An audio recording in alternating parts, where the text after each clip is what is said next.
নির্বাচন কমিশনের ওয়েবসাইট থেকে সরিয়ে ফেলা হয়েছে আওয়ামী লীগের নির্বাচনী প্রতীক নৌকা।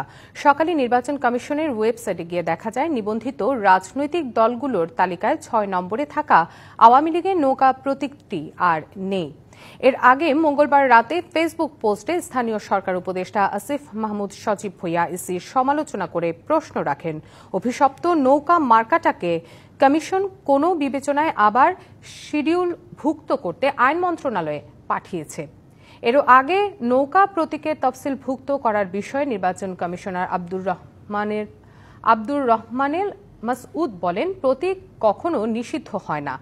নৌকা প্রতীক তো একটা পার্টির জন্য বরাদ্দ দেওয়া হয়েছে। প্রতীক তো নির্বাচন কমিশনের। তখন তিনি বলেছিলেন, পার্টি বিলুপ হলেও প্রতীক ইসির কাছে থাকবে।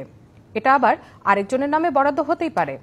বর্তমানে ইসি তফসিলভুক্ত ৬৯টি প্রতীকের মধ্যে ৫০টি প্রতীক বরাদ্দ রয়েছে রাজনৈতিক দলের জন্য, যার মধ্যে রাজনৈতিক কার্যক্রম নিষিদ্ধ এবং নিবন্ধন স্থগিত হওয়া আওয়ামী লীগের প্রতীক রয়েছে।